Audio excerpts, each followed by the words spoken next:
ನಮಸ್ಕಾರ ವೀಕ್ಷಕರೇ, ತಮ್ಮೆಲ್ಲರಿಗೂ 16 ನ್ಯೂಸ್ಗೆ ಸ್ವಾಗತ. ನಾನು ಅಶೋಕ್ ಜೋತಾವರ್. ಇಂದಿನ ಒಂದು ಕಂಡಿದ್ದು ಕಂಡ ಹಾಗೆ ಸಂಚಿಕೆಗೆ ಚೌಕಟ್ಟೇನು ನೋಡ್ಕೊಂಡು ಬರೋಣ ಬನ್ನಿ. ರಾಜ್ಯ ಕೇಂದ್ರ ಸರ್ಕಾರಗಳ ನಡುವೆ 3,500 ರೂಪಾಯಿ ಗುಳುಂ. ರೈತ ಪ್ರತಿಭಟನೆ ಇವರಿಗೆ ಢೋಂಗಿ. ತಿಳಿಯದ ಭಾಷೆಯಲ್ಲಿ ರೈತರ ದಾರಿ ತಪ್ಪಿಸುತ್ತಿರುವವರು ಯಾರು? ಸಕ್ಕರೆ ಮಂತ್ರಿಗಳ ಮನಸ್ಸಿನಲ್ಲಿ ದುಡ್ಡು ಕೊಡುವುದು ಇಲ್ಲ. ಲಾಭವಿಲ್ಲವೆಂದರೆ ಸಕ್ಕರೆ ಕಾರ್ಖಾನೆಗಳನ್ನು ಬಂದ್ ಏಕೆ ಮಾಡುತ್ತಿಲ್ಲ? ರೈತಾಪಿ ಜೀವನದಲ್ಲಿ ಲಾಭವಿಲ್ಲವೆಂದರೆ ಚುನಾವಣೆಗಳಲ್ಲಿ ಪೈಪೋಟಿ ಏಕೆ? ರೈತರನ್ನು ದಿಕ್ಕು ತಪ್ಪಿಸುವಲ್ಲಿ ಸರ್ಕಾರ ಯಶಸ್ವಿಯಾಗುತ್ತಾ? ನೋಡಿದ್ರ ವೀಕ್ಷಕರೇ, ಯಾವ ರೀತಿ ಇವತ್ತಿನ ಒಂದು ಕಂಡಿದ್ದು ಕಂಡ ಹಾಗೆ ಚರ್ಚೆ ಚೌಕಟ್ಟು ರೆಡಿಯಾಗಿದೆ ಎಂದು. ಈ ಒಂದು ಚರ್ಚೆಯನ್ನ ಮಾಡೋದಕ್ಕೆ political bureau head as well as CEO of our channel Mallappa Jotavar sir, ತಮಗೆ ಸ್ವಾಗತ. ಸರ್, ಪ್ರಥಮವಾಗಿ ಓಪನ್ ಆಗಿ ಕೇಳಬೇಕಪ್ಪ ಅಂತಂದ್ರೆ, ರಾಜ್ಯ ಮತ್ತು ಕೇಂದ್ರ ಸರ್ಕಾರಗಳ ನಡುವೆ ಈ 3,500 ರೂಪಾಯಿ ಎಲ್ಲಾದ್ರೂ ಕಳ್ಕೊಂಡು ಬಿಡತ್ತಾ? ಕಳ್ಕೊಂಡ್ಬಿಡೋದಲ್ಲ, ಕಳೆದು ಹೋಗ್ಯದ. ಕಳ್ಕೊಂಡ್ಬಿಡೋ ಪ್ರಶ್ನೆ ಬರೋದಿಲ್ಲ. ಯಾಕಂದ್ರೆ ಆಲ್ರೆಡಿ ನೀವು ಹಿಂದಿನ ಒಂದು ರಾಷ್ಟ್ರ ಮಟ್ಟದ ಸ್ಟ್ರೈಕ್ ನೀವು ನೋಡಿದ ದೆಹಲಿಯಲ್ಲೇ ಏನು ಮಾಡಿದ್ರು? 1 ವರ್ಷ ಪಾಪ 700 ರೈತರು ಹೋದ್ರು. ಇಲ್ಲಿ ಇವತ್ತು 7 ದಿನ ಆಯಿತು. 7 ದಿನ ಆದರೂ ಯಾರೊಬ್ಬರು ಮಿನಿಸ್ಟರ್ ಬರ್ತಾ ಇಲ್ಲ, ಮಾತಾಡೋದು ಇಲ್ಲ ಸರ್. ಯಾಕಪ್ಪ ಕೂತಿದ್ದೀರಿ, ಏನ್ ಮಾಡ್ತಾ ಇದ್ರಿ, ಏನ್ ನಿಮ್ ಪ್ರಾಬ್ಲಮ್ ಅಂತ ಕೇಳ್ತಾ ಇಲ್ಲ. ಅಲ್ಲ ಸರ್, ಅದನ್ನ ಮಾತಾಡೋದೇ ಇಲ್ಲ. ಆದ್ರೂ ಎಲ್ಲೋ ಅಲ್ಲಿ ರೈತರ ಮೇಲೆ ಆಗುವಂತದ್ದು. ರೈತರು ನಿಮಗಾಗಿ ನಾವು ಇದ್ದೀವಪ್ಪ, ಕೈ ಮುಗಿದು. ಅಲ್ಲ ಸರ್, ಅದೇ ನಾನೇನು ಹೇಳ್ತಿದ್ದೀನಿ, DC ಅವ್ರಿಗೆ ಒಪ್ಸಿದೀವಿ. DC ಏನ್ ಬೇಕು ನಡ್ಕೊಂತಾರೆ. ಜಿಲ್ಲಾಡಳಿತ ಇದಕ್ಕೆ ಹಸ್ತಕ್ಷೇಪ ಮಾಡೈತೆ, ಜಿಲ್ಲಾಡಳಿತ ಏನು ಹೇಳುತ್ತೋ ಅದನ್ನು ಕೇಳುವ, ಮತ್ತೆ ನೆಗೋಷಿಯೇಟ್ ಮಾಡುವ ಅನ್ನುವಂತಹ ಮಾತು ಇಲ್ಲಿ ಮಂತ್ರಿಗಳು. ಅದೇ ರೀತಿ ಅಂದರೆ ನಮ್ಮ ಜಿಲ್ಲಾ ಉಸ್ತುವಾರಿ ಮಂತ್ರಿ ಆಗಲಿ, ಮತ್ತು ನೆಕ್ಸ್ಟು ಲಕ್ಷ್ಮೀ ಹೆಬ್ಬಾಳ್ಕರ್ ಅವರು ಉಸ್ತುವಾರಿ ಮಂತ್ರಿಗಳೇ, ಅವ್ರದ್ದು ಕೂಡ ಮಾತಿದೆ ಅಲ್ವಾ? ಸೊ ಇವೆಲ್ಲ ಮಾತುಗಳು ಕೇಳಿ ಬರ್ತಾ ಇದೆ. ಆಮೇಲೆ ಪ್ರಭಾಕರ್ ಕೋರೆ ಅವರು ಏನಂತೀರ ನೀವು, ಫ್ಯಾಕ್ಟ್ರಿ ಅವ್ರ ಕಡೆಯಿಂದಲೂ ಇದೇ ಮಾತುಗಳು ಬರ್ತಾ ಇದೆ. DC ಅವ್ರು ನೆಗೋಷಿಯೇಟ್ ಮಾಡ್ತಾರೆ. DC ನೆಗೋಷಿಯೇಟ್ ಮಾಡಿದ ತಕ್ಷಣ ಅದೇನು ಮಾಡುತ್ತೋ ಅದು ನಾವು ನೆಗೋಷಿಯೇಟ್ ಮಾಡ್ತೀವಿ. DC ಯಾರು? DC ಕಾರ್ಯಾಂಗದ ವ್ಯಕ್ತಿ. ಹೌದು. ಶಾಸಕಾಂಗ ಏನು ಡಿಸಿಷನ್ ತೊಗೊಳ್ತದ, ಅಥವಾ ಅಲ್ಲಿ ಮಂತ್ರಿಗಳು ಅಥವಾ ಸಂಬಂಧಿಸಿದವ್ರು ಏನು ಡಿಸಿಷನ್ ತೊಗೊಳ್ತಾರೆ ಪಾಪ ಒಂದು ಹೇಳ್ತಾರೆ ಅವ್ರು ಜಸ್ಟ್ ಪಾಪ ಒಂದು ಏನಪ್ಪ ಚಸ್ತಲ್ಲಿಂತ ಒಂದೇನೋ ಕುದುರೆನೋ ಆನೆನೋ ಬೆಳ ಆಳೋ ಒಬ್ಬ ಸೈನಿಕನೋ ಅಷ್ಟ ಪಾಪ ಅವ್ರು ಏನು ಅವ್ರು ಹೇಳ್ತಾರೆ ಬಂದು ಹೇಳ್ತಾರೆ. ಅದನ್ನ ಸ್ವಲ್ಪ ಸುಂದರವಾಗಿ ಚಂದಂಗೆ ರಂಭಿಸಿ ಮಾಡಿ ಹೇಳ್ತಾರೆ. ಪಾಪ ಅವ್ರು ಅದಕ್ಕಾಗಿ ಸಿಕ್ಕಾಪಟ್ಟೆ ಪೇಮೆಂಟ್ ಕೊಡ್ತಾರೆ. ಆ ಪೇಮೆಂಟ್ ರೈತರಿಗೆ ಬೀಳ್ತಿತ್ತಪ್ಪ ಅಂತಂದ್ರೆ ರೈತರಿಂದ ಕೇಳಿಕೆ ಹೋಗ್ತಿರಲ್ಲ, ಬೀದಿಗೆ ಬರ್ತಿರ್ಲಿಲ್ಲ, ರೋಡ್ಗೆರೆ ಹಾಕೊಂಡ್ರು ಇವಾಗ ಕೊಡ್ತಿದ್ರು. ಇವಾಗ DC ಬರುವಂಥ ಒಂದು ಸವಲತ್ತು ಸಿಕ್ಕರೆ ಯಾಕೆ ಹೋಗ್ತಾರೆ ಪಾಪ. ಹೌದು, ಅವ್ರಿಗೂ ಬದುಕು ಮಾಡಬೇಕಾಗಿದೆ. ರೈತರಿಗೂ ಚೆನ್ನಾಗಿರ್ಬೇಕು, ಒಳ್ಳೆ ಮನೆ ಇರಬೇಕು, ಆ ಮನೆಯಲ್ಲಿ ಒಳ್ಳೆ ಮಕ್ಕಳು ಕಲಿಸುವಂಥ ವ್ಯವಸ್ಥೆ ಸರ್. ಇವಾಗ ಯಾರು ಕಲಿಸಿಲ್ಲ. ಅಲ್ಲ, ಇವಾಗ ಮಾತೇನಪ್ಪ ಅಂತಂತಂದ್ರೆ, ಸಕ್ಕರೆ ಮಂತ್ರಿಗಳು ಒಂದು ಮಾತನ್ನ ಹೇಳ್ತಾರೆ, ಇಲ್ಲಪ್ಪ FRP ರೇಟನ್ನು ನಿಗದಿಪಡಿಸೋದು ಕೇಂದ್ರ ಸರ್ಕಾರ. ಕೇಂದ್ರ ಸರ್ಕಾರಕ್ಕೆ ಇಲ್ಲಿ ಏನಂತೀರ ನೀವು, ಫ್ಯಾಕ್ಟ್ರಿಯಿಂದ ಇಷ್ಟಿಷ್ಟು ಪ್ರೊಡಕ್ಷನ್ ಬರುತ್ತೆ, ಇದನ್ನ ಮಾರ್ತೀವಿ, ಇಷ್ಟಿಷ್ಟು ಬರುತ್ತೆ ಲಾಭ, ಹಾಗೆ ಹೀಗೆ ಅಂತ ಹೇಳ್ತಾರೆ. ಬಟ್ ಇಲ್ಲಿ ಕಳ್ಕೊಂಡಂತ ವಿಷಯ ಏನಪ್ಪಾ ಅಂತಂದ್ರೆ, ಭೂಮಿಗೆ ಏನೇನು ಖರ್ಚು ಮಾಡ್ತಾನೆ ಒಬ್ಬ ರೈತ, ಅದು ಎಲ್ಲೂ ಚರ್ಚೆ ಇಲ್ಲ, ಚರ್ಚನೆ ಮಾಡ್ತಾ ಇಲ್ಲ. ಅಲ್ಲ, ಈಗ ಸ್ವತಃ ಸಕ್ಕರೆ ಮಿನಿಸ್ಟರ್ ಅವರಿಗೆ ಒಬ್ಬರು ಪ್ರಶ್ನೆ ಮಾಡ್ತಾರ, ಬ್ಯಾಂಕರ್, ಇಲ್ಲ ರೀ ಒಂದು ಟನ್ನಿಗೆ ಎಷ್ಟು ಖರ್ಚು ಬರ್ತದೆ ಅದು ಹೇಳ್ತಾನೆ ಇಲ್ಲ. ಒಬ್ಬ ರೈತಗೆ ಎಷ್ಟು ಖರ್ಚು ಬರ್ತದ 1 ಟನ್ ಬೆಳಿಬೇಕಾಗಿದ್ರೆ? ಅದ್ರ ಮೇಲೆ ರೇಟ್ ಫಿಕ್ಸ್ ಆಗ್ಬೇಕಲ್ರಿ. ಅವ್ನು 1 ಟನ್ ಬೆಳೆದಕ್ಕೆ 4,500 ಖರ್ಚು ಮಾಡಿದಾಗ ಅವ್ನು ನೀವು ಕೊಡ್ತೀರಿ 2,900 2,500. ಅಲ್ಲ ಸರ್, ನಾವು ಸಾಕ್ಷಿ ಸಹಿತ ಬಿಡಿ ಸಹಿತ ಒಬ್ಬ ರೈತನಂತ ಹೋಗಿ ನೀವು ಕೇಳ್ರಿ ಖರ್ಚು ಮಾಡ್ತಾರ. ಅಲ್ಲ ಸರ್, ಇವಾಗ ದೊಡ್ಡ ಫ್ಯಾಕ್ಟ್ರಿಗಳಿಗೆ ಮಾರ್ಕೆಟ್ ಇಲ್ಲ ಇಲ್ಲಿ. ಅವ್ರು ಹೇಳೋ ಪ್ರಕಾರ FRP ಅದು ಇದು ಹಾಳು ಮುಳು ಎಲ್ಲ ಹೇಳ್ತಾರೆ, ಅದ್ರ ಪ್ರಕಾರನೇ ಹೋಗುವ. ಅವ್ರಿಗೆ ದೊಡ್ಡ ಫ್ಯಾಕ್ಟ್ರಿದವ್ರಿಗೆ ಮಾರ್ಕೆಟ್ ಇಲ್ಲ. ಸಣ್ಣ ರೈತರಿಗೆ ಯಾವ ರೀತಿ ಮಾರ್ಕೆಟ್ ಕೊಡ್ತಾರೆ ಸರ್ ಇವರು? ಮಾರ್ಕೆಟ್ಗಳು ಪ್ರಶ್ನೆ ಇಲ್ಲ, ಎಲ್ಲಿ ಮಾರ್ಕೆಟ್? ಅಲ್ಲ ಸರ್, ಅಲ್ಲಲ್ಲ ಸರ್, ನಾನೇನು ಕೇಳ್ತಾ ಇದ್ದೀನಿ, ಇದು FRP ರೇಟು ಎಲ್ಲ ಕಡಿತಗೊಳಿಸಿದ ತಕ್ಷಣ ಇಷ್ಟು 2,800 ರೂಪಾಯಿ ಕಡೋದಕ್ಕೆ ನಾವು ಬಾಧ್ಯರಿದ್ದೀವಿ ಅನ್ನುವಂತಹ ಮಾತನ್ನ ಫ್ಯಾಕ್ಟ್ರಿ ಅವ್ರು ಹೇಳ್ತಾರೆ. ಫ್ಯಾಕ್ಟ್ರಿ DC ಮೂಲಕ ಹೇಳಿಸ್ತಾರೆ. ಆಮೇಲೆ ವಾಪಸ್ಸು ಏನಪ್ಪ ಅಂತಂತಂದರೆ FRP ಅಂದರೆ ಅವ್ರು ಕೂಡ ಅದು ಮಾರ್ಕೆಟ್ ಮಾಡೇ ಇದನ್ನು ಮಾಡ್ತಾರಲ್ವಾ, ಎಷ್ಟು ಇಳುವರಿ ಬಂತು, ಆದರೆ ಅದರದ್ದು ಏನಂತಾರೆ ನೀವು ಶುಗರ್ ಕ್ವಾಲಿಟಿ ಏನು, ಶುಗರ್ ಕೇನದ್ದು ಅದು ರಸ ಬರುತ್ತಲ್ಲ ಅದ್ರ ಕ್ವಾಲಿಟಿ ಏನು ಅದೆಲ್ಲ ಚೆಕ್ ಮಾಡ್ಕೊಂಡ್ಬಿಟ್ಟು ಅವ್ರು ಮುಂದೆ ಮಾತಾಡ್ತಾರೆ ಅಲ್ವಾ. ರಿಕವರಿ ಎಷ್ಟಾಗೈತೆ ಎಷ್ಟಿಲ್ಲ. ಸೊ ಇವ್ರಿಗೆ ರಿಕವರಿ ಆಗ್ತಿಲ್ಲ, ಪಾಪ ಇವ್ರಿಗೇನು ಕೊಡ್ತಾರೆ. ಈ ಟೈಪಲ್ಲಿ ಶುಗರ್ ಇವರು ಮಂತ್ರಿಗಳು ಕೇಳ್ತಿದ್ದಾರೆ ಪ್ರಶ್ನೆ. ಬಟ್ ಆ ಒಂದು ಟನ್ ಕಬ್ಬನ್ನು ಬೆಳೆಯೋದಕ್ಕೆ ಎಷ್ಟು ಖರ್ಚಾಗುತ್ತೆ ಆ ಮಾತು ಯಾರು ಮಾತಾಡ್ತಾನೆ ಇಲ್ವಲ್ಲ ಸರ್. ಇಲ್ಲವೂ ಇಲ್ಲ ಮಾತಾಡ್ತಾನೂ ಇಲ್ಲ, ರೈತ ಅದ್ರ ಬಗ್ಗೆ ತಿಳಿಸಿ ಹೇಳ್ತಾನೆ ಇಲ್ಲ, ಸ್ವತಃ ರೈತರಿಗೂ ಗೊತ್ತಿಲ್ಲ. ಇದು ದುರಂತ ಇಲ್ಲಿದು. ಕಾರಣ ಇಷ್ಟ ಯಾಕಂದ್ರೆ ರೈತನಲ್ಲೇ ಇವರು ಸೇರ್ತಾರೆ ಸೈಂಟಿಫಿಕ್ ಆಗಿ ಬಂದ್ರೆ ಲಾಭ ಅಂತ. ಸೈಂಟಿಫಿಕ್ ಅಂದ್ರೆ ಹೆಂಗೆ ಬೆಳೀತದು ಅದೇನು ಕಲಿಸಿದ್ದಾರೆ ಇವರೆಲ್ಲ. ಒಂದಿನ ಉದಾಹರಣೆ ಕೊಡ್ತಾರೆ, ಸೋಮೇಶ್ ಶುಗರ್ ಫ್ಯಾಕ್ಟ್ರಿ ಹೇಳ್ತಾರೆ ಕೆಲಸದ್ದು. ಮತ್ತು ಉಳಿದವ್ರಿಗೆ ಏನಾಗಿದೆ ಅವ್ರು ಯಾಕೆ ತಿಳಿಸೋದಿಲ್ಲ. ಹೌದು, ಅವ್ರು ಯಾಕೆ ತಿಳಿಸೋದು, ರೈತನಿಗೆ ಬೆಳೆ ಯಾಕೆ ಹೇಳೋದಿಲ್ಲ. ಹೌದು, ಅದು ಗೊತ್ತಾದ್ರೆ ಅವ್ರಿಂದ ನಮ್ಮ ಮತ್ತೆ ರೇಟ್ ಹೆಚ್ಚು ಕೇಳ್ತಾರೆ ಭಯ ಇರ್ಬೋದು, ಮತ್ತೇನು ಇರ್ಬೋದು, ಕಲಿಸಿದ್ದಾರಿಲ್ಲ. ಮತ್ತು ಸೈಂಟಿಫಿಕ್ ಆಗಿ ಕಲಿಯುವಂಥ ಸ್ಥಿತಿಗಳು ನಮ್ಮ ರೈತರು ಇಲ್ಲ. ಮತ್ತು ರೈತರಿಗೆ ನೀವು ಸೈಂಟಿಫಿಕ್ ಆಗಿ ಕಲಿಸೋ ಅವಶ್ಯಕತೆಯೂ ಇಲ್ಲ. ಯಾಕಂದ್ರೆ ಭೂಮಿಗೆ ಏನು ಬೇಕಾಗ್ತದೆ, ಏನಿಲ್ಲ, ನೀರು ನಾವು ಗೊತ್ತಾಗ್ತದೆ. ಜೀವನ ರೀ ಬದುಕದು. ಅವ್ರು ಒಂದು ಕಬ್ಬ ಮಿನಿಮಮ್ 1 ವರ್ಷ ಬರಲೇಬೇಕಂತ. ಸರ್ ನಾನೊಂದು ಇನ್ನೊಂದು ಪ್ರಶ್ನೆ ಕೇಳ್ತೀನಿ. ಇದರಲ್ಲಿ ರೈತರ ಪ್ರತಿಭಟನೆ ಅವ್ರಿಗೆ ಡೊಂಗಿ ಅನ್ನಿಸ್ತಿದ್ಯಾ? ನೋಡ್ರಿ, ನಿಜವಾಗಿಯೂ ರೈತರ ಮೇಲೆ ಹೋಗಿ ನೋಡ್ಬೇಕು ನೀವೆಲ್ಲರೂ. ರೈತರ ಬದುಕು ಏನದ ಅಂತೇಳಿ ಇವತ್ತು ಏನದಪ್ಪ ರೈತರ ಬದುಕಂದ್ರೆ ಆವತ್ತಿನ ತರ್ತಾನ ಉಣ್ತಾನ ಮಲಗ್ತಾನ ಅಷ್ಟೇ. ವರ್ಷನ ಸಾಲ ಮಾಡ್ತಾನ, ಸಾಲದ ಗಂಟು 3 ಮುಟ್ಟಾನ ಮೇಲೆ ಬಡ್ಡಿ ಕೊಡೋದ್ರೆ ಮತ್ತೆ ಸಾಲಕ್ಕೆ ಹೋಗಾನ. ಇದು ಅವನು ವಾಸ್ತವತೆ. ಈ ಸಾಲ ಮುಟ್ಸೋಂಥ ಇಲ್ಲಿವರೆಗೆ 2000 ಹಿಡ್ಕೊಂಡು ಇಲ್ಲಿವರೆಗೆ 2025 ಪ್ರಕಾರ ಒಂದು ಅಂದಾಜಿನ ಪ್ರಕಾರ ಇಂಡಿಯಾದಲ್ಲೇ 50 ಲಕ್ಷಕ್ಕಿಂತ ಹೆಚ್ಚು ರೈತರು ಆತ್ಮಹತ್ಯೆ ಮಾಡ್ಕೊಂಡಿದ್ದಾರೆ. ಹೌದು, ಸಾಲ ಮುಟ್ಟಿಸಲಾರದಕ್ಕಾಗಿ. ಹೌದು, ಈ ಸಾಲ ತಗೊಂಡು ಮುಟ್ಟಿಸೋ ಸ್ಥಿತಿ ಇಲ್ಲ. ಮುಟ್ಟಿಸಿದ ಸರ್ ಇವ್ರದೇ ತಗೊಳ್ಳಿ, ₹1,000 ಬಜೆಟ್ ಮುಟ್ಟಿಸ್ತಿರ್ತಾರೆ. ಅಲ್ಲ ಸರ್, ನಾನು ಇವ್ರದೇ ಹೇಳ್ತೀನಿ. ಇವಾಗ 1 ಎಕರೆಗೆ ಖರ್ಚು ಬರೋದು ಒಂದು 50,000 ರಿಂದ 60,000 ಖರ್ಚು ಬರುತ್ತೆ ಅಲ್ವಾ. ಅದನ್ನ ಸಾಲ ತಗೊಂಡೇ ಬಂದಿರ್ತಾರೆ. ಬೀಜ ಅದು ಇದು ಹಾಳು ಮೂಳು, ಜಿಂಕ್ ಅಂತ ಬರುತ್ತೆ, ಪೊಟ್ಯಾಶ್ ಅಂತ ಬರುತ್ತೆ, ಇಲ್ಲ ಅದನ್ನೆಲ್ಲ ತಗೊಂಡ್ಬರ್ತಾರೆ, ಸಾಲ ಮಾಡ್ಕೊಂಡು ತಗೊಂಡ್ ಬರ್ತಾರೆ. ಹೌದಾ, 50,000 ರಿಂದ 60,000 ತಗೊಂಡ್ ಬರ್ತಾರೆ. ಇದು ಆದ ತಕ್ಷಣ 3,500 ಹಿಡಿದ್ರು ಕೂಡ 87,000 25 ಟನ್ ಬರುತ್ತೆ. 25 ರಿಂದ 26 ಟನ್ ಬರುತ್ತೆ. ನಮ್ಮಲ್ಲಿ ಎಷ್ಟು ಬರ್ತದೆ? ಅಲ್ಲಲ್ಲ, ಇದು ಇಲ್ಲೆಲ್ಲ ಸುತ್ತುವರೆ ನಾವು ಲೆಕ್ಕ ಹಾಕಿ ನೋಡಿದ್ರೆ 25 ರಿಂದ 30 ಟನ್ ವರೆಗೂ ಬರುತ್ತೆ. 25 ಟನ್ ಲೆಕ್ಕ ಹಿಡ್ಕೊಂಡ್ಬಿಟ್ರೆ 87,500 ಸಮಥಿಂಗ್ ಏನೋ ಆಗುತ್ತೆ. 87,500 ಏನೋ ಆಗುತ್ತೆ. ಗ್ಯಾಂಗ್ನವ್ರಿಗೆ 20,000 ಕೊಡ್ಲೇಬೇಕು. ಹೌದು, ಇಲ್ಲ ಬರಲ್ಲ ಅವರು. ಹೌದಾ, ಇಲ್ಲ ಅಂತಂದ್ರೆ ಕಬ್ಬು ಕಡಿಯೋದಕ್ಕೆ ಬರಲ್ಲ. ಹೌದು, ಅದ್ರಲ್ಲಿ ಹೋಯ್ತು ಎಷ್ಟು 67,000 ಸಮಥಿಂಗ್ ಏನೋ ಉಳಿತು, ಚಿಲ್ಲರೆ ಉಳಿತು. ಇನ್ನು ಮೇಲಿನ 7,000 ಇವರು ತೂಕ ಕಡಿಮೆ ಬಂತು ಅಂದ್ರೆ ಬಿಸಿಲಲ್ಲಿ ನಿಲ್ತಾವಲ್ಲ ಲೈನ್ ಹಚ್ಕೊಂಡು, ಆ ಟೈಮಲ್ಲಿ ತೂಕ ಕಡಿಮೆ ಬಂದ್ಬಿಡುತ್ತೆ. ಅದರಲ್ಲಿ 2 ಟನ್ ಬಿಡೋದ್ಬಿಡ್ತಾರೆ. 2 ಟನ್ನು 3 ಟನ್ನು 4 ಟನ್ ಹೊಡಿತಾನೆ. 2 ಟನ್ ಹಿಡ್ಕೊಳ್ಳೋಣ ಸರ್, ಮೇಲಿನ 7,000 ಮತ್ತೆ ಧಡಮ್ ಅಂತ ಹೋಗ್ಬಿಡ್ತು. ಕೈಗೆ ಹತ್ತಿರೋದೆಷ್ಟೋ 60,000 ಸಾಲ, 60,000 ಅಲ್ಲಿಗೆ. ಆಮೇಲೆ ಆಳುಗಳ ಲೆಕ್ಕ, ಆಮೇಲೆ ಮನೆಯವರು ಏನೇನು ಕೆಲಸ ಮಾಡಿರ್ತಾರೆ, ಹೌದು, ಅದೆಲ್ಲ ಲೆಕ್ಕ ತೆಗೆದ್ಬಿಟ್ರೆ ಕೈಯಲ್ಲಿ ಉಳಿಯೋದು ಕೇವಲ 30,000 ರಿಂದ 35,000. 60,000 ಸಾಲ ಆಗೈತೆ, 35,000 ಏನಂತೀರ ಸರ್ ನೀವು ಅಂಡರ್ ಬಂದ. ಮತ್ತೆ ಒಂದು ಅರ್ಧ ರೇಟು ಅಂದರೆ ಅಷ್ಟು ಸಾಲ ಉಳಿತು. ಮತ್ತೆ ಮುಂದಿನ ವರ್ಷಕ್ಕೆ ಆ ಸಾಲ ಶಿಫ್ಟ್ ಆಗುತ್ತೆ. ಶಿಫ್ಟ್ ಆಗುತ್ತೆ ಮತ್ತೆ ಬಡ್ಡಿ ಅಲ್ಲಲ್ಲ ಸರ್, ಅದೇ ನೋಡಿ, ಈ ಬಾರಿ 50,000 ರಿಂದ 60,000 ರೂಪಾಯಿ ಕೊಟ್ಟು ಏನಂತಾರೆ ನೀವು ಬೀಜ ಅದು ಇದು ಎಲ್ಲ ತಂದಿರ್ತಾನೆ ರೈತ. ಮುಂದಿನ ಬಾರಿ ಬೀಜದ ರೇಟ್ ಹೆಚ್ಚಾಗಿರುತ್ತೆ, ಯೂರಿಯಾ ರೇಟ್ ಹೆಚ್ಚಾಗಿರುತ್ತೆ, ಪೊಟ್ಯಾಶ್ ಹೆಚ್ಚಾಗಿರುತ್ತೆ. ಇಲ್ಲ 3 ವರ್ಷ ಬರ್ತದೆ ಬೆಳೆ ಅದು ಕಬ್ಬು ಅಂತ ದಾಟಿಸ್ಕೊಳ್ತಾರೆ, ಅದನ್ನ ಹೇಳ್ತಾರೆ. ಬಟ್ ಆದ್ರೂ ಕೂಡ ಹಾಕ್ಲೇಬೇಕಲ್ವ ಸರ್, ಅದಕ್ಕೆ ಬೇಕಾಗಿರೋ ಒಂದು ಇದನ್ನ ನಾವು ಹಾಕ್ಲೇಬೇಕಲ್ಲ. ಮತ್ತೆ ಮುಂದಿನ ವರ್ಷ ಬೇಡಪ್ಪ, ಮುಂದಿನ ವರ್ಷ 60,000 ತೆಗೆದಿಲ್ಲ ಸಾಲ, 40,000 ತೆಗೆದ್ರು, 40 ಪ್ಲಸ್ ಇದು 30, 70,000 ಇದನ್ನಾಯ್ತು. ಏನಂತೀರ ನೀವು, ಮತ್ತೆ ಸಾಲ ಆಯ್ತು.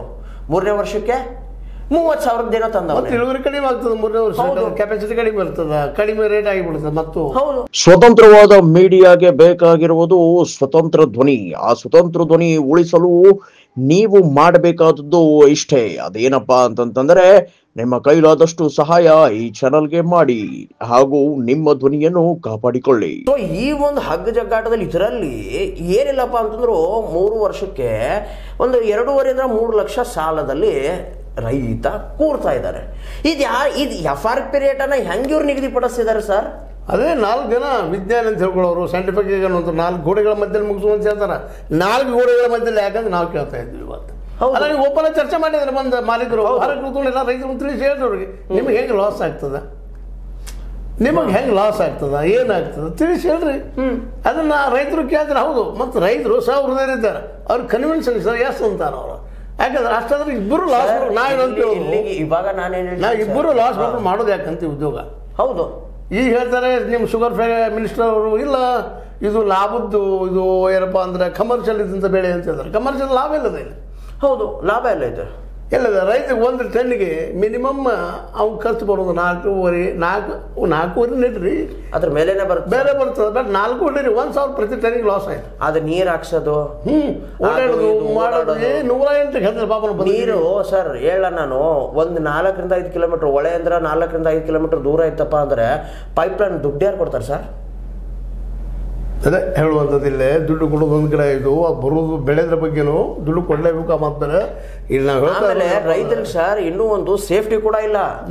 ಈ ಕಳ್ಳರು ಕದೀಮ್ರು ಏನಂತೀರ ನೀವು, ಹೊಳೆ ಹತ್ರ ಏನಾದ್ರು ಮೋಟ್ರು ಅದು ಇದು ಎಲ್ಲ ಇಟ್ಟಿದ್ರೆ ಅವ್ರದ್ದು ಏನಂತೀರ ನೀವು, ಬೆಳೆ ಬಾಳುವಂತಹ ವೈರ್ಗಳನ್ನ ಕತ್ತರಿಸ್ಕೊಂಡು ಹೋಗ್ಬಿಡ್ತಾರೆ. ಕೆಲವೊಂದು ಬಾರಿ ಆ ಪೈಪ್ಗಳನ್ನ ಕತ್ತರಿಸ್ಕೊಂಡು ಹೋಗ್ಬಿಡ್ತಾರೆ.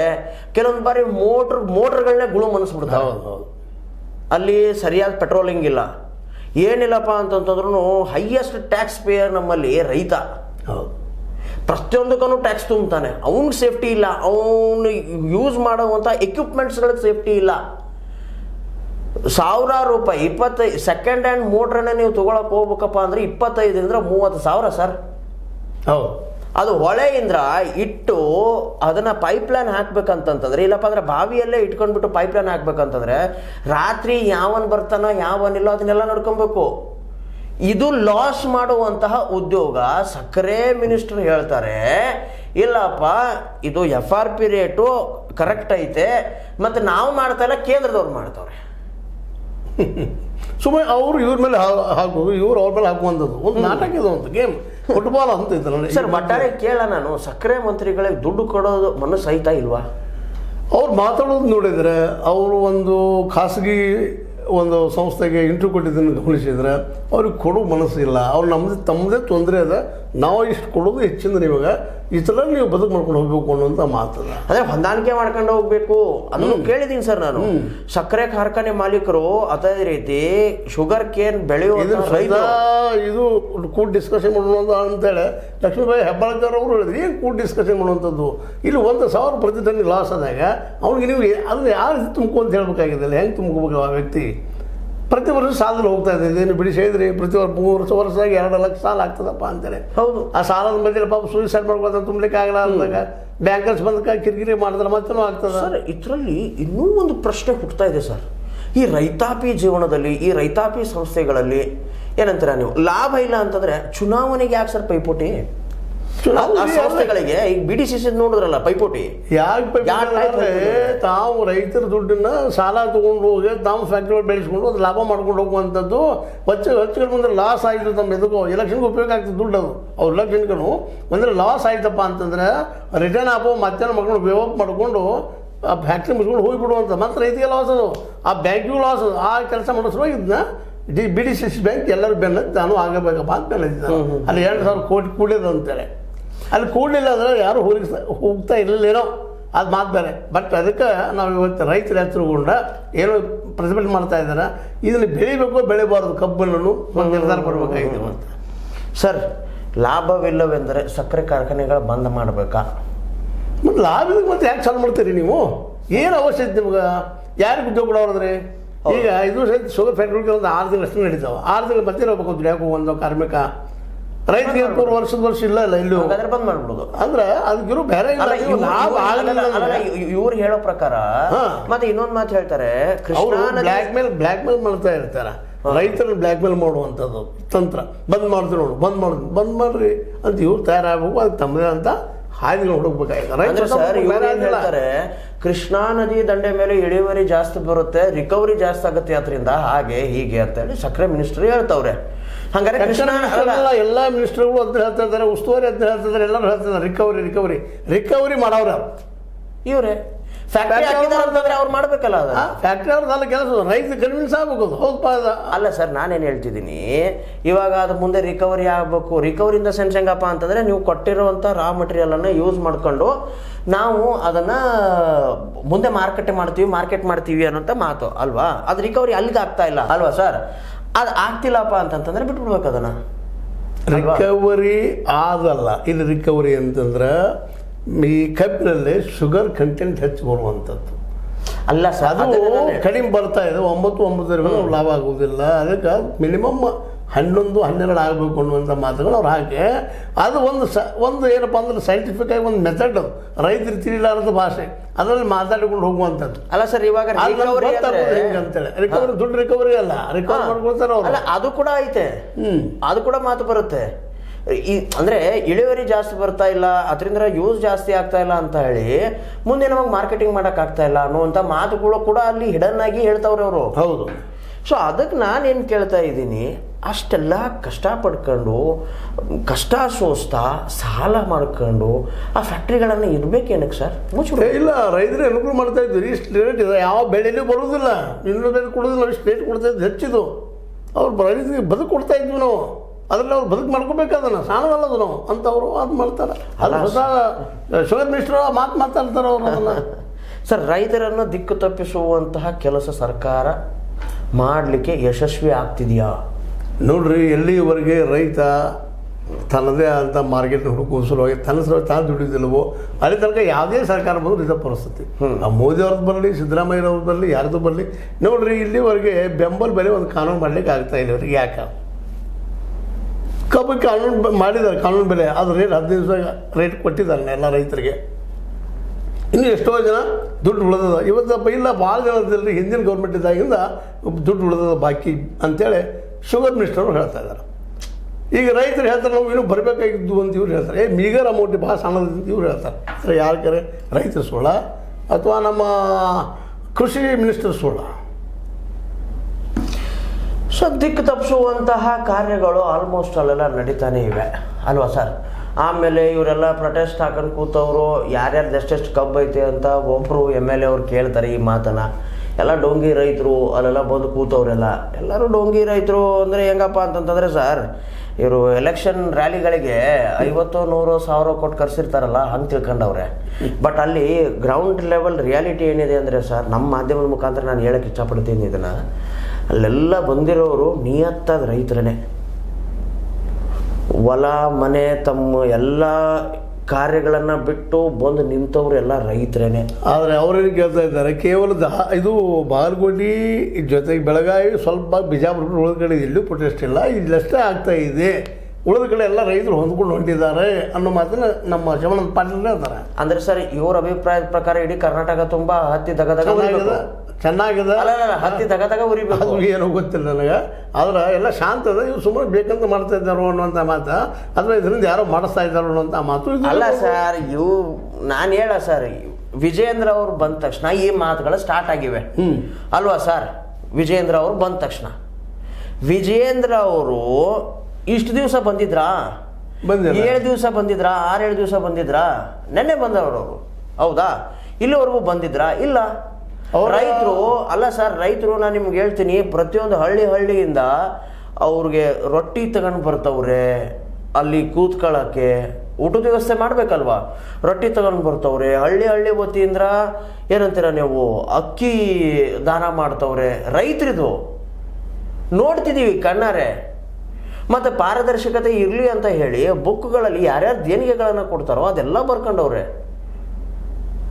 ಈ ಡೋಗಿ ರೈತರು ಅಂತ ಹೇಳ್ತಾರೆ. ಹೋಗ್ಲಿ ಬಿಡಿ ಸರ್, ಅದು ಏನಂತೀರ ನೀವು, ಇದು ಪ್ರೊಟೆಸ್ಟನ್ನು ತಿರುಚೋ ಅಂತಹ ಒಂದು ನಡೀವನ ಈ ದಿಶೆಯಲ್ಲಿ ನಿನ್ನೆ ರೈತರಿಗೆ ಬಿಟ್ಟಂಥ ವಿಷಯ, ರೈತರಿಂದ ತಿಳ್ಕೊಂಡು ಈ ದಿಶೆಯಲ್ಲಿ ಏನು ನಿರ್ಧಾರ ಮಾಡಬೇಕು ಅವರೇ ಸ್ವತಃ ಮಾಡಬೇಕು. ಯಾವ ಸರ್ಕಾರ ಆದರೂ ಇವರು ಸಮಸ್ಯೆಗೆ ಪರಿಹಾರ ಕೊಡೋದು ಎಂದೂ ಇಲ್ಲ, ಇವತ್ತು ಇಲ್ಲ, ಎಂದೂ ಇಲ್ಲ, ಮುಂದೂ ಮೋಸ್ಟ್ಲಿ ಇರಲಿಕ್ಕಿಲ್ಲ. ಸೊ ನೋಡಿದಲ್ಲ ವೀಕ್ಷಕರೇ, ಯಾವ ರೀತಿ ಈ ಒಂದು ಚರ್ಚೆಯಲ್ಲಿ ರೈತನನ್ನು ಬದೆಗೊತ್ತಿ ತಮ್ಮದೇ ಕಷ್ಟಗಳನ್ನು ಹೇಳ್ಕೊಂಡು ನಮ್ಗಿಷ್ಟು ಬರುತ್ತಪ್ಪ, ನಾವು ನಿಮ್ಗೆ ಇಷ್ಟು ಕೊಡ್ಬೇಕಂತಂದ್ರೆ ಮತ್ತೆ ನಾವು ಕೂಡ ಸಾಲ ಮಾಡಬೇಕು ಅನ್ನೋ ದಿವಾಳಿ ಹೇಳಬೇಕು ಅನ್ನುವಂತಹ ನಿಟ್ಟಿನಲ್ಲಿ ಫ್ಯಾಕ್ಟ್ರಿ ಮಾಲೀಕರು ಜಿಲ್ಲಾಡಳಿತಕ್ಕೆ ಹೇಳಿಸ್ಬಿಟ್ಟು ರೈತರನ್ನ ಕಾಂಪ್ರಮೈಸ್ ಮಾಡಿಸ್ಕೊಳ್ಳೋಕದಲ್ಲಿ ಸಕ್ಕರೆ ಮಿನಿಸ್ಟ್ರು ಕೂಡ ಈ ಮಾತನ್ನು ಹೇಳ್ತವ್ರೆ. ಸೊ ಹೇಳೋದಿಷ್ಟೇ, ರೈತರು ಎಚ್ಚೆತ್ಕೊಳ್ಬೇಕು, ತಮಗೇನು ಬೇಕೋ ಏನು ಬೇಡವೋ ಅದನ್ನ ಅವರು ನೇರವಾಗಿ ಒಂದೇ ಮಾತು ಅವ್ರು ಮಾಡಬೇಕಾಗಿದ್ದು ತಮ್ಮ ಮಾರ್ಕೆಟ್ ತಾವು ಮಾಡ್ಕೊಳ್ಳಿಕ್ಕೆ ಏನು ಸಾಧ್ಯ ಇದೆನೋ ಇನ್ನು ನಮ್ಮ ಹಿಂದಿನ ವಿಡಿಯೋದಲ್ಲಿ ಮಾಡಿಬಿಟ್ಟಿದ್ದೀನಿ, ಅದನ್ನ ಚರ್ಚೆ ಮಾಡ್ಬೇಕು. ಅದು ನೋಡ್ರದನ್ನ ನಮ್ಮ ಹಿಂದಿನ ವಿಡಿಯೋ ಇವತ್ತಿಂದು ನೋಡಿದ್ರಲ್ಲ ವೀಕ್ಷಕರೇ, ಇದೆಲ್ಲ ನಮ್ಮ ಹಿಂದಿನ ವಿಡಿಯೋಗಳಲ್ಲಿ ಯಾವ ರೀತಿ ಮಾರುಕಟ್ಟೆ ಮಾಡ್ಕೋಬೇಕು ಏನು ಎಂತ ಎಲ್ಲ ವಿಶ್ಲೇಷಣೆ ಐತೆ. ಸೊ ಇದನ್ನೆಲ್ಲ ನೋಡ್ಕೊಂಡು ನಿಮಗನ್ಸಿದ್ದನ್ನ ಬರೆದು ಹಾಕೋದು ಮರಿಬೇಡಿ. ಅದೇ ರೀತಿ ನಮ್ಮ ಚಾನಲ್ ಇದು ಸ್ವತಂತ್ರ ಧ್ವನಿ, ಇದರ ಮೇಲೆ ಯಾರ್ದು ಒತ್ತಡ ಇಲ್ಲ. ತಮ್ಮಲ್ಲಿ ಒಂದು ಕಳಕಳಿಯ ವಿನಂತಿ ಏನಪ್ಪ ಅಂತಂತಂದ್ರೆ, ಈ ಲಾಸ್ಟಕ್ಕೆ ಒಂದು ಇದನ್ನು ಬರುತ್ತೆ, ಬಾರ್ಕೋಡ್ ಬರುತ್ತೆ, ತಮ್ಮ ಕೈಲಾದಷ್ಟು ಸಹಾಯ. ಸ್ವತಂತ್ರವಾದ ಮೀಡಿಯಾಗೆ ಬೇಕಾಗಿರುವುದು ಸ್ವತಂತ್ರ ಧ್ವನಿ. ಆ ಸ್ವತಂತ್ರ ಧ್ವನಿ ಉಳಿಸಲು ನೀವು ಮಾಡಬೇಕಾದದ್ದು ಇಷ್ಟೇ. ಅದೇನಪ್ಪಾ ಅಂತಂತಂದ್ರೆ, ನಿಮ್ಮ ಕೈಲಾದಷ್ಟು ಸಹಾಯ ಈ ಚಾನಲ್ಗೆ ಮಾಡಿ ಹಾಗೂ ನಿಮ್ಮ ಧ್ವನಿಯನ್ನು ಕಾಪಾಡಿಕೊಳ್ಳಿ. ನಾವು ನಿಮ್ಗೆ ಅಷ್ಟು ಮಾಡಿ ಇಷ್ಟು ಮಾಡಿ ಅಂತ ಹೇಳ್ತಿಲ್ಲ. ಸ್ವತಂತ್ರ ಧ್ವನಿ ನಿಮ್ಮದು, ಉಳಿಸ್ಕೊಳ್ಳೋ ಜವಾಬ್ದಾರಿ ಕೂಡ ನಿಮ್ಮದೇ ಅನ್ನುವಂತಹ ಮಾತನ್ನ ಹೇಳ್ತಾ ಇವತ್ತಿನ ಒಂದು ಕಂಡಿದ್ದು ಕಂಡ ಹಾಗೆ ಮುಕ್ತಾಯಗೊಳಿಸ್ತಾ ಇದ್ದೀನಿ. ಇನ್ನಷ್ಟು ಸುದ್ದಿಗಳಿಗಾಗಿ ಸದಾ ಫಾಲೋ ಮಾಡ್ತಾರೆ SLC ನ್ಯೂಸ್. ಇದು ಸತ್ಯದ ಕೈಗನ್ನಡಿ.